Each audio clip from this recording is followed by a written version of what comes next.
Baik, bismillahirrahmanirrahim. Assalamualaikum warahmatullahi wabarakatuh. Selamat pagi teman-teman semua. Pada kesempatan kali ini, saya akan menjelaskan tentang senyawa beracun atau toksikan.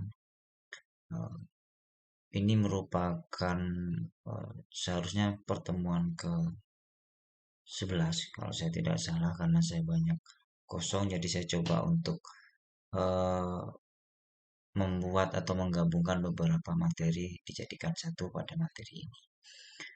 Oke, beberapa yang akan kita diskusikan. Yang pertama tentang senyawa beracun, kemudian nanti juga kita akan berdiskusi terkait karbon dioksida. Kita berdiskusi pertama terkait amonia, teman-teman. Nah, amonia merupakan limbah terbesar dari proses pencernaan ikan karena kandungan protein yang tinggi. Sumber utamanya dari amonia sendiri pada kolam yaitu ekskresi dari ikan dan udang melalui insang dan feses. Bahkan dari sisa pakan yang tidak digunakan atau tidak dimakan atau uneaten feed ini juga akan menyumbang dari tingginya nilai amonia, termasuk juga ikan atau alga yang mati. Kemudian pendugaan nilai amonia pada kolam. Jadi karena sifat amonia tadi yang toksik sifatnya atau beracun, maka ada pendugaan nilai dari amonia untuk melihat estimasi nilai dari amonia pada suatu kolam budidaya. Amonia yang keluar dari ikan ini dapat diestimasi dari net protein utilization atau UPU, NPU, mohon maaf, dan presentase protein dalam pakan. Dengan persamaan menurut Boyd tahun 1990, amonia dikurangi nitrogen atau gram per kilogram pakan. Nah, pada yang saya highlight kuning ini merupakan nilai dari NPU yang bisa dijadikan dasar untuk penentuan nilai amonia. Rumus yang teman-teman bisa lihat yaitu 1,0 dikurangi NPU atau net protein utilization, kemudian dikalikan dengan protein dan dibagi 6,25 dan dikalikan 1000. Nah, NPU tadi sudah dijelaskan, net protein utilization. Kemudian yang kedua protein, ini sama dengan kandungan protein dalam pakan. Teman-teman bisa melihat biasanya dari komposisi kandungan protein pada kemasan dari pakan ikan maupun udang. Kemudian 6,25 ini merupakan rasio protein dari nitrogen. Nah, sebagai contoh, NPU untuk pakan yang berkualitas baik ini sekitar 0,4. Kisarannya di 0,4. Sebagai contoh, pakan dengan kandungan protein 30%, maka bisa dihitung 1,0 dikurangi 0,4 sebagai nilai NPU untuk yang kisaran kualitas bagus. Kemudian 0,30 ini merupakan persentase dari protein yang dimana nanti dibagi 6,25 dan dikalikan 1000. Hasilnya 28,8 gram nitrogen per kilogram pakan. Seperti itu. Nah, ini yang bisa teman-teman prediksi nantinya berapa kandungan nitrogen serta amonia yang dihasilkan dalam nilai protein saat melakukan pemberian pakan pada kolam budidaya. Kemudian lanjutannya ini pendugaan amonia nitrogen ada beberapa pendapat yang tadi menurut, kemudian yang ini menurut Timmons et al. Tahun 2002. Pendugaan amonia nitrogen yang dihasilkan pada sistem aquaculture juga dilakukan oleh Timmons et al. Dengan menggunakan persamaan petan sama dengan F kali PC kali 0,092. Ini untuk aquaculture secara umum, perikanan secara umum, teman-teman. Tetapi ada juga menurut Ebeling et al. Tahun 2006 menduga amonia nitrogen yang dihasilkan oleh udang. Ini khusus untuk udang dengan menggunakan sistem heterotroph dan zero water exchange atau tidak ada pergantian air dengan menggunakan persamaan petan sama dengan F kali PC kali 0,144. Nah, petan sendiri ini merupakan produksi amonia nitrogen. Yang satuannya adalah kilogram. Kemudian F adalah tingkat pemberian pakan. Berapa kali atau berapa berat pakan yang diberikan dalam satu hari. Dan PC adalah kandungan protein dalam pakan. Nah, ini juga bisa nanti akhirnya ketahuan nanti berapa kandungan amonia nitrogen yang ada pada kolam budidaya dengan menggunakan dua rumus ini. Yang pertama, rumus yang berdasarkan Boyd tahun 1990 dan ada yang kedua menurut Timmons dan juga Ebeling et al. Tahun 2000. Nah, nanti teman-teman tinggal menggunakan yang mana untuk melihat kandungan amonia nitrogen dalam eh, kandungan protein pakan. Kemudian amonia dalam perairan terdapat dalam dua bentuk. Yang pertama bebas atau ionized amonia atau NH3 dan amonia ion atau ionized amonia NH4+. Amonia bebas ini pada konsentrasi tinggi beracun bagi ikan dan udang, sedangkan untuk amonia ion ini tidak beracun sifatnya. Kedua bentuk amonia tersebut dipengaruhi oleh nilai pH dan juga nilai suhu perairan.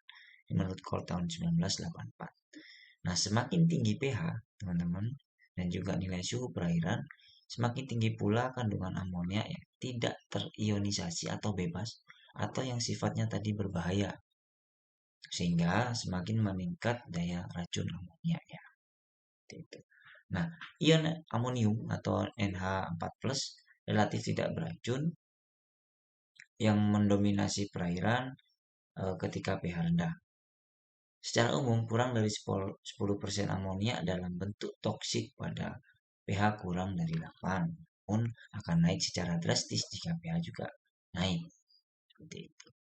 Nah, jadi yang berbahaya ini adalah amonia bebas dan yang amonia terionasi atau ion ini tidak sifatnya tidak beracun. Kemudian apa yang menjadi dampak dari adanya amonia tadi? Yang pertama, kadar amonia bebas yang tinggi di kolam dapat menyebabkan beberapa efek negatif. Tentang ekskresi amonia oleh ikan menurun sehingga kadar amonia dalam darah akan naik.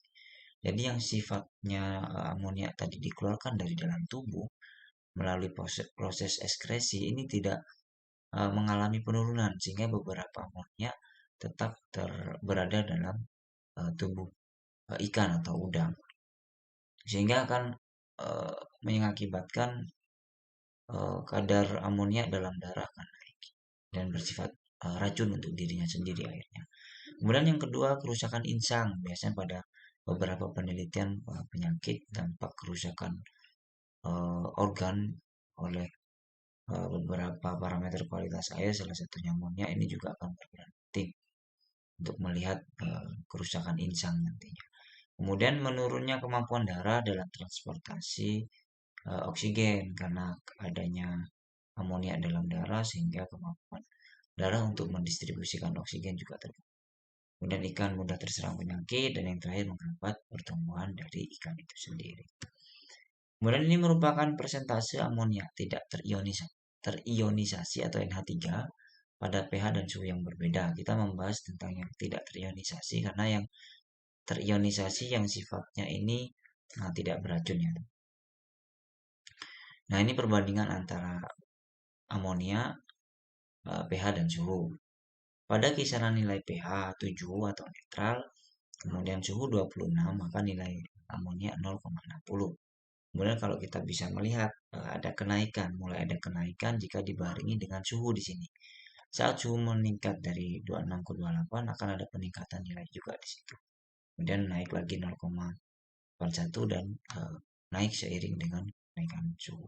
Nah, bagaimana dengan kenaikan pH itu sama juga teman-teman. Kita melihat dari secara vertikal menurun.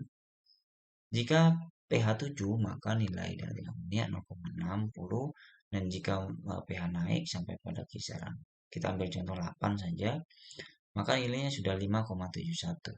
Ini pengaruhnya pH terhadap amonia sangat besar sekali teman.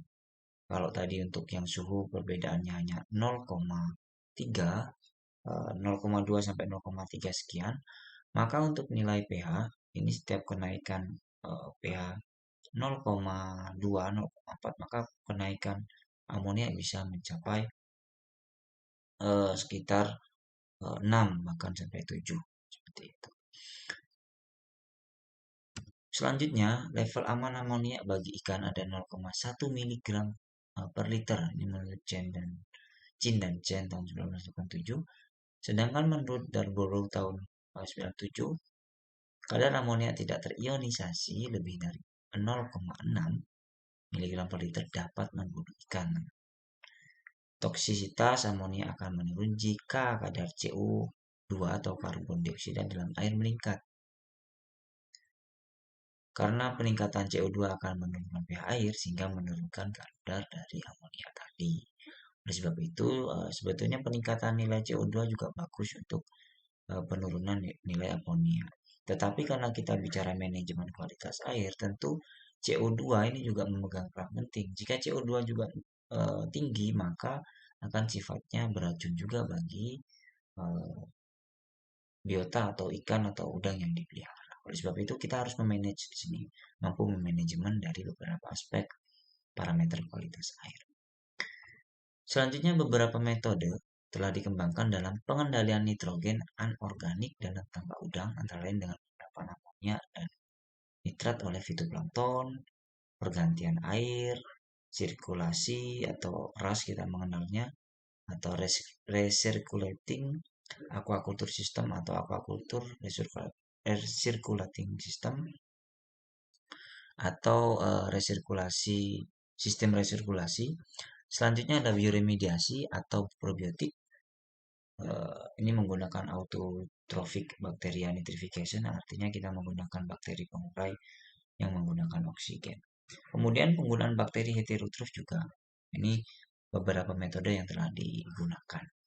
Nah, pada kolam budidaya tradisional, pemanfaatan fitoremediasi dengan menggunakan fitoplankton ini biasanya berjalan dengan optimal. Kenapa? Karena pada tebar yang tidak terlalu tinggi, teman-teman. Tetapi pada kolam budidaya intensif, amonia yang dihasilkan terlalu tinggi. Sehingga proses fitoremediasi atau proses penyerapan dari fitoplankton yang menghasilkan karbon dioksida tadi itu eh, berkurang karena amonia yang dihasilkan pada tambak intensif itu lebih besar. Jadi amonia yang dihasilkan lebih besar sehingga pengurainya pun juga harus besar dalam jumlah besar. Jadi pengurainya kalah sehingga amonianya juga tetap tinggi. Ini untuk yang tambak intensif. Kemudian bagaimana dengan sistem pergantian air? Nah, sistem pergantian air ini bagus, akan tetapi berisiko meningkatkan stres pada ikan. Nah, jika kita melakukan pergantian air dengan volume yang besar, kemudian diikuti dengan durasi waktu yang lebih cepat atau pendek, mungkin pergantian setiap 3 jam, setiap 4 jam, atau bahkan 6 jam sekali menggantikan pergantian air, maka risikonya akan stres pada ikan. Kenapa? Karena setiap ada air yang masuk, air baru yang masuk, maka perlu ada penyesuaian baru dari ikan tersebut pada kualitas air yang sudah dimasukkan tadi. Sehingga pola adaptasi tadi berakibat pada tingkat stres pada ikan. Akibatnya akan berpengaruh terhadap pertumbuhan, metabolisme, sampai eh, pada bagaimana dia minat untuk makan seperti itu.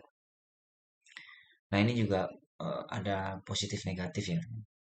Kalau tadi fitoremediasi pemanfaatan dari fitoplankton untuk pengurai ini juga kurang efisien pada tambak intensif. Kemudian pergantian air juga kurang begitu bagus jika dilakukan dengan volume yang tinggi dan durasi yang cepat. Kemudian bagaimana dengan sistem resirkulasi aquaculture system atau menggunakan secara berulang-ulang dari air yang sudah digunakan. Amonia dapat dikendalikan sesuai standar budidaya, input patogen dapat ditekan, kualitas air juga terjaga, serta sistem budidaya lebih terkontrol, tetapi mempunyai beberapa kelemahan, antara lain keterbatasan dalam mengolah limbah organik yang dihasilkan dan biaya operasional yang relatif tinggi. Jadi pada satu kolam budidaya saja itu membutuhkan sekitar 4 petakan lagi untuk proses bakteri autotrof mengurai dari bahan organik tadi, termasuk amonia. Sehingga jika kita ambil contoh atau melihat di sini, kolam budidayanya ada 2 dan kolam resirkulasinya ada 4. Belum lagi untuk eh, kolam-kolam lain, kolam-kolam kecil lain yang digunakan untuk mengukur kualitas atau menampung air. Nah, ini berakibat pada bengkaknya biaya operasional. Nah, sedangkan di kita, di Indonesia ini jarang menggunakan resirkulasi karena terkait biaya yang dikeluarkan. Tapi ini efektif juga, tinggal adanya keterbatasan dalam penguraian limbah organik dan biaya operasional yang perlu dipertimbangkan. Selanjutnya bioremediasi sebagai alternatif lain. Bioremediasi dengan menggunakan beberapa jenis bakteri autotrofik atau probiotik bertujuan untuk meningkatkan laju nitrifikasi dari amonia menjadi nitrat. Seperti yang diketahui, sebetulnya proses pergantian dari amonia eh, terjadi dari amonia ke nitrit dulu, baru ke nitrat seperti itu. Proses ini terjadi dalam dua tahap, yaitu pembentukan nitrit dari amonia dan perubahan nitrit menjadi nitrat. Aplikasi bakteri probiotik bermanfaat dalam menghilangkan amonia nantinya, tetapi mempunyai beberapa keterbatasan antara lain.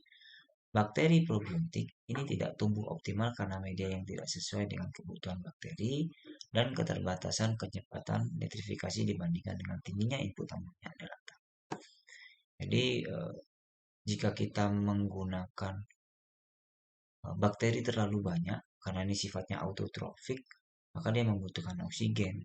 Hasilnya maka nilai DO di kolam tersebut akan rendah. Seperti itu. Nah, jika kita menggunakan bakteri autotrofik secara optimal, maka tidak sebanding dengan jumlah amonia yang dikeluarkan. Jadi amonianya misalkan sejumlah 10, sedangkan untuk dia mampu mengurai hanya 5 seperti itu. Jika kita tambah probiotik dengan jumlah 10 juga, maka kita harus mengorbankan parameter kualitas air yang lain, yaitu DO tadi. Seperti itu.